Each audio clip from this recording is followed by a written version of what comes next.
ಇವರೇ ರಾಜಕೀಯದವರೇ ಬೇಕು ಬೇಕು ಅಂತ ಮಾಡಿರೋದು ಇದು ಅಣ್ಣ. 17ನೇ ತಾರೀಕು ನಾವು ಏನು ಮಾಡಿದ್ವಿ, ಮೊದಲು ಯೋಗೇಶನವ್ರ ಕೈಲಿ ಅರ್ಜಿ ಸಲ್ಲಿಸಿದ್ದು, ಅವ್ರಿಗೂ ಅನುಮತಿಯನ್ನು ಕೊಟ್ಟು ಮತ್ತೆ ನಾವು 2ನೇ ಸಲಿಗೆ ಅರ್ಜಿಯನ್ನು ಸಲ್ಲಿಸೋದಕ್ಕೆ ರಾಷ್ಟ್ರಧ್ವಜ ಮತ್ತೆ ಕನ್ನಡದ ಧ್ವಜ ಆರಿಸ್ಬೋದು ಅಂತ ಹೇಳಿದ್ರು. ಈಗ ಆರಿಸ್ಬೋದು ಅಂತ ಕೊಟ್ಟಿದ್ರು ಯಾವುದೇ ದೇಶದಲ್ಲಿ ಆಗಲಿ ಏನೇ ಆಗಲಿ ಇನ್ನೊಂದು ಧ್ವಜ ಆರಿಸ್ಬಾರ್ದು ಅಂತ ಕಾನೂನಿಲ್ಲ ಅಣ್ಣ. ಇಲ್ಲಿ ಯಾಕೇಳಿ ಕಾನೂನಿಲ್ಲ. ಈ ಸೃಷ್ಟಿ ಮಾಡೋದೇ ಇವರು ರಾಜಕೀಯ ಇಲ್ಲ ಅಂತ ಹೇಳ್ತಾರೆ. ಬೇಕಾಗಿರ್ಲಿಲ್ಲ ಗುರುಗಳೇ, ಇದು ಬೇಕಾ ಅವಶ್ಯಕತೆನೇ ಇರ್ಲಿಲ್ಲ. ಇದು ಪೊಲೀಸ್ ವ್ಯವಸ್ಥೆ ಇರ್ಲಿಲ್ಲ. ನೈಟ್ ಅಂಡ್ ನೈಟ್ ಈಗ ಇಒ ಬಂದು ಏನ್ ಹೇಳ್ತಾರೆ, ಪಂಚಾಯತಿ ಮೀಟಿಂಗ್ ಅನ್ನು ಮಾಡಿ 20 ಜನ ಸದಸ್ಯರು ಬಹುಮತ ಸಾಧನೆ ಮಾಡ್ತಾರೆ. ಅದ್ರಲ್ಲಿ ಶಾಂತಿ ಸಭೆ ಕರಿತೀವಿ ಅಂತ ಹೇಳಿದ್ರು ಅವರು 2 ದಿನ ಬಿಟ್ಟು. ಬರ್ಲೇಬೇಕಲ್ವಾ, ಶಾಂತಿ ಸಭೆ ಮಾಡ್ಲೇಬೇಕಲ್ವಾ ಅವ್ರೇನೆ. ಈಗ ಏನ್ ಮಾಡ್ಬಿಟ್ಟಾರೆ, ಕೆರಗೋಡ್ನಲ್ಲಿ ಕಿಚ್ಚಿ ಹಬ್ಬಿಸಿದಾರೆ. ಕಿಚ್ಚಿ ಹಬ್ಬಿಸಿದ್ಮೇಲೆ ಶಾಂತಿ ಸಭೆ ಕರೀಲೇಬೇಕು. ಅವರು ಕರೀಲಿಲ್ಲ ಅಂದ್ರೆ ಇದು ತಪ್ಪಾಗ್ತದೆ ಸರ್. ಇದು ಇನ್ನೊಂದೇನಾಗ್ಬಿಟ್ಟಿದೆ ಅಂದ್ರೆ, ಇಒ ಮೇಡಮ್ ಬಂದು ಏನ್ ಹೇಳ್ತಾರೆ, ಮೀಟಿಂಗ್ ನಡೆದಾಗ ಏನಾಯ್ತು ಅಂತ ನಾವು ಕೇಳಿದಾಗ, ನಾವು 2 ದಿನ ಬಿಟ್ಟು ಮೇಲಧಿಕಾರಿಗಳ ಜೊತೆ ಮಾತಾಡ್ತೀವಿ ಅಂತ ಹೇಳ್ತಾರೆ. ಮುಂದೆ ಆರಿಸ್ಲೇಬೇಕು ಸರ್. ಹನುಮಾನ್ ಧ್ವಜ ಆರಿಸ್ಲಿಲ್ಲ ಅಂದ್ರೆ ನಮ್ ಮತ್ತೆ ಇದೇ ಸ್ಟ್ರೈಕು ಇನ್ನೂ ಮುಂದುವರಿತದೆ. ಮತ್ತೆ ರಾಜ್ಯ ಕಡೆ ಹಬ್ತದೆ. ಮತ್ತೆ ಇನ್ನು ಬೇರೆ ಬೇರೆ ರಾಜ್ಯ ದೇಶಗಳಿಗೆಲ್ಲ ಹೋಗ್ತದೆ. ಇವರೇ ಮಾಡಿದ್ದು. ಶಾಂತಿ ಮಾಡ್ಲೇಬೇಕಲ್ವಾ ಸರ್ ಇವರು? ಆರಿಸ್ಲೇಬೇಕು ಸರ್. ಹನುಮಾನ್ ಎರಡು ಆಗ್ಲೇಬೇಕು ಸರ್. ಹನುಮಾನ್ ಶಾಂತಿ ಮಾಡ್ಬಿಟ್ರೆ ಆಗಲ್ಲ ಸರ್. ಹನುಮಾನ್ ಧ್ವಜ ಅವರೇ ಬಂದು ಆರಿಸ್ಬೇಕು.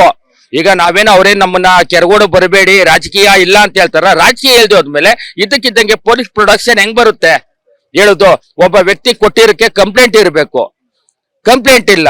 ಇಲ್ಲಿ ಯಾವ್ದು ಕೋಮು ಗಲಭೆ ಆಗಿಲ್ಲ, ಗ್ಲಾಟಿಗಳು ಆಗಿಲ್ಲ, ಐತ ರೀತಿಯ ಘಟನೆಗಳು ಯಾವ್ದು ಸಂಭವಿಸಿಲ್ಲ. ಯಾರು ಏನು ಜಾತಿ ವಿಭಾಗ ಏನು ಮಾಡಿಲ್ಲ. ಇಲ್ಲಿ ಇವರೇ ಸೃಷ್ಟಿ ಮಾಡಿರೋದು. ಇವರೇ ರಾಜಕೀಯದವರೇ ಬೇಕು ಬೇಕು ಅಂತ ಮಾಡಿರೋದು ಇದು ಅಣ್ಣ. 17ನೇ ತಾರೀಕು ನಾವು ಏನು ಮಾಡಿದ್ವಿ, ಮೊದಲು ಯೋಗೇಶನವ್ರ ಕೈಲಿ ಅರ್ಜಿ ಸಲ್ಲಿಸಿದ್ದು, ಅವ್ರಿಗೂ ಅನುಮತಿಯನ್ನು ಕೊಟ್ಟು ಮತ್ತೆ ನಾವು 2ನೇ ಸಲಿಗೆ ಅರ್ಜಿಯನ್ನು ಸಲ್ಲಿಸೋದಕ್ಕೆ ರಾಷ್ಟ್ರಧ್ವಜ ಮತ್ತೆ ಕನ್ನಡದ ಧ್ವಜ ಆರಿಸ್ಬೋದು ಅಂತ ಹೇಳಿದ್ರು. ಈಗ ಆರಿಸ್ಬೋದು ಅಂತ ಕೊಟ್ಟಿದ್ರು ಯಾವುದೇ ದೇಶದಲ್ಲಿ ಆಗಲಿ ಏನೇ ಆಗಲಿ ಇನ್ನೊಂದು ಧ್ವಜ ಆರಿಸ್ಬಾರ್ದು ಅಂತ ಕಾನೂನಿಲ್ಲ ಅಣ್ಣ. ಇಲ್ಲಿ ಯಾಕೇಳಿ ಕಾನೂನಿಲ್ಲ. ಈ ಸೃಷ್ಟಿ ಮಾಡೋದೇ ಇವರು ರಾಜಕೀಯ ಇಲ್ಲ ಅಂತ ಹೇಳ್ತಾರೆ. ಬೇಕಾಗಿರ್ಲಿಲ್ಲ ಗುರುಗಳೇ, ಇದು ಬೇಕಾ ಅವಶ್ಯಕತೆನೇ ಇರ್ಲಿಲ್ಲ. ಇದು ಪೊಲೀಸ್ ವ್ಯವಸ್ಥೆ ಇರ್ಲಿಲ್ಲ. ನೈಟ್ ಅಂಡ್ ನೈಟ್ ಈಗ ಇಒ ಬಂದು ಏನ್ ಹೇಳ್ತಾರೆ, ಪಂಚಾಯತಿ ಮೀಟಿಂಗ್ ಅನ್ನು ಮಾಡಿ 20 ಜನ ಸದಸ್ಯರು ಬಹುಮತ ಸಾಧನೆ ಮಾಡ್ತಾರೆ. ಅದ್ರಲ್ಲಿ ಶಾಂತಿ ಸಭೆ ಕರಿತೀವಿ ಅಂತ ಹೇಳಿದ್ರು ಅವರು 2 ದಿನ ಬಿಟ್ಟು. ಬರ್ಲೇಬೇಕಲ್ವಾ, ಶಾಂತಿ ಸಭೆ ಮಾಡ್ಲೇಬೇಕಲ್ವಾ ಅವ್ರೇನೆ. ಈಗ ಏನ್ ಮಾಡ್ಬಿಟ್ಟಾರೆ, ಕೆರಗೋಡ್ನಲ್ಲಿ ಕಿಚ್ಚಿ ಹಬ್ಬಿಸಿದಾರೆ.